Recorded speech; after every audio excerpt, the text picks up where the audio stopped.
Welcome back to the Sports Beat. I am Dexter Henry, and today I'm joined by a special guest, Brandon Robinson, the great writer, sports entertainment personality, has joined us here to talk a little bit about a couple of topics. And today we're going to start off with an article that he wrote, elmvibe.com, about Isaiah Thomas, in which you had a different take on it there. And Brandon, I want to welcome you to the show, and thanks for stopping by to talk with us. How's everything going on with you? Man, I can't call it. Glad to be here, man. Thanks for having me.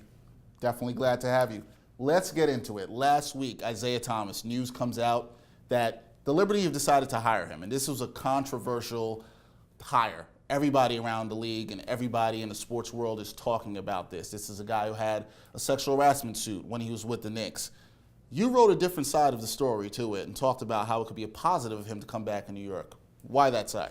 Couple things. Obviously, being with the Knicks from 2004 2008 as a general manager as well as a coach. Mercurial guy, I think, had a 112 and 216 record or 265 record during those 4 years. But one thing that Isaiah Thomas has always had was an eye for talent. Was able to draft Tracy McGrady, David Stoudemire, Marcus Camby, Trevor Ariza, David Lee, and the list goes on and on. He has an eye for talent, but I think that removed from the game or in the front office role and doing some NBA TV, he never really stopped working. And I think that if you're able to play to his strengths, I think he has a chance to do something special. You have a New York Liberty team under Bill Laimbeer who struggled the last couple years, hasn't made the playoffs while Bill Laimbeer's been head coach. And it's a fresh start in New York City. The scene of the crime, quote unquote, happened in New York City. You have a chance to kind of repair your image in a sense. And I think Isaiah Thomas made a smart decision and got some managerial roles as far as being a part owner of the team as well. I thought Brandon will lead in his article was homeboy knows how to keep a job. Isaiah Thomas has had some trouble here. Mm-hmm. How has he kept a job? Explain that to us. How has he kept a job? Well, first of all, it was a lead to my story. Growing up, my mom used to say, "Homeboy is getting paid." So, so the fact that he was able to hit a storyline and was relevant again, that was the thing that let me in and made people like yourself and other distinguished people keep reading. Yes, he has had trouble maintaining a job, but at the same time, I think that the reason why he's hired was the fact that he obviously can eye talent, and the fact that he's done that. His track record in the draft has said so. As I mentioned before, Nate Robinson, Trevor Ariza, Tracy McGrady, David Lee, Marcus Camby has had multiple Defensive Player of the Year awards. Nate Robinson, Slam Dunk Contest winner. Tracy McGrady, a scoring champion as a member of the Orlando Magic.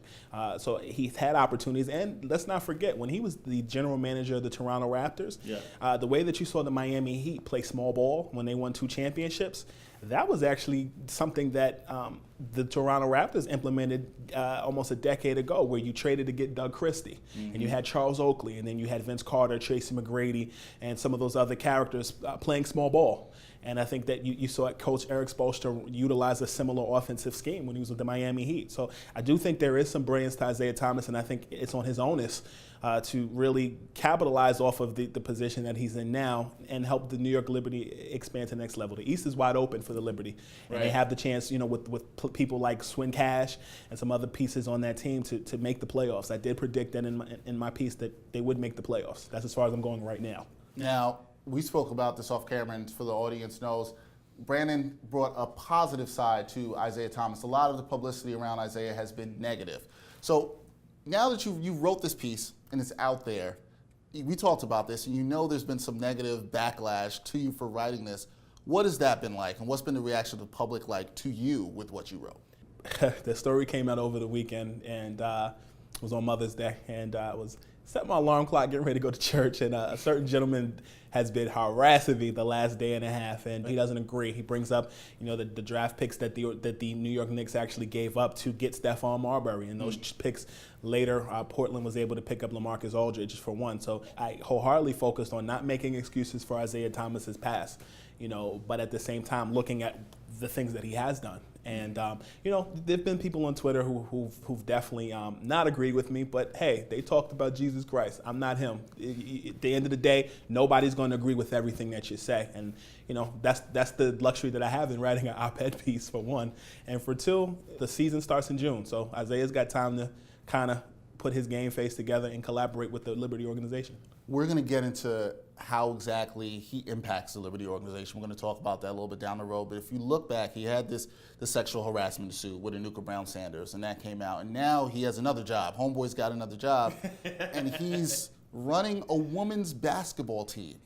Do you see the problem with that some others may see? I spoke to Isaiah Thomas over the course of the weekend, and I said to him, the issues that I wrote, I definitely looked at, his coaching record. I looked at his drafting record, and I said people do have a right to criticize your record. Your record speaks to itself, and if it was in any other organization, if it was in any other city, I think it wouldn't have been made such a big deal. New York is the #1 media market in the world, and he's revisiting something that happened 7 or 8 years ago. But I think from a marketing perspective, to work with a women's organization, that's genius. You get to repair your image by winning, because winning cures all, and at the same time, you can display that you do accurately have an eye for talent. You can display that you can segment pieces together and that you can get people to win, and not to mention, the storyline is you rejoin Bill Laimbeer, a guy that you won 2 championships with in '89 and '90. Not only that, Swin Cash won a couple WNBA championships with Bill Laimbeer. So you got the whole crew together. You get this big Disney storyline, and it sells. I don't see Isaiah Thomas in a long haul staying with the Liberty. I do think that that's a way for him to kind of reestablish his ability to work in a front office role. Now, you said that, this is what better way to resell the image, work with a women's basketball team that works. You look at the Liberty, their fan base, a lot of families, obviously women, huge presence in the LGBT community. The big question here from a marketing standpoint is, will those fans be turned off? At first, yeah. You think so? Who wouldn't? You've been in a situation where you've been implicated in a scandal. Yes, right. You're going to tick off some people, but it kind of reminds me of the movie Any Given Sunday. Willie Beeman, they weren't feeling him at first. At the end, he played his way to a new contract and he rode off into the sunset. I'm not going that far yet, but what I will say is, when there's anything new, people are going to always question the durability or the ability for the person who's been hired to do the job to make things happen. Now, how much can it affect? Does it affect the dollars at the Garden? Because the bottom line, beside winning, is turning a profit. And MSG wants to turn a profit. They want fans to come in. They want to see that. Do you think that affects sales, ticket sales, jersey sales? How deep could that effect go? Fans are saying, hey, we don't like Isaiah Thomas being associated with the Liberty.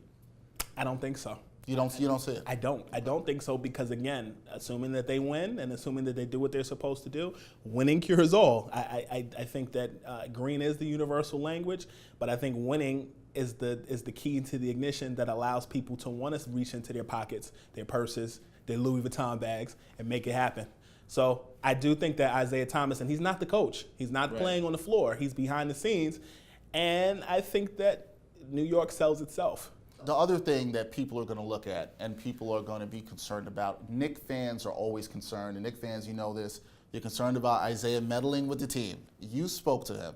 Does he have any interest in meddling with the Knicks organization, or is this strictly dealing with the Liberty? We didn't specifically talk about that issue, but I've spoken to other people who have said no.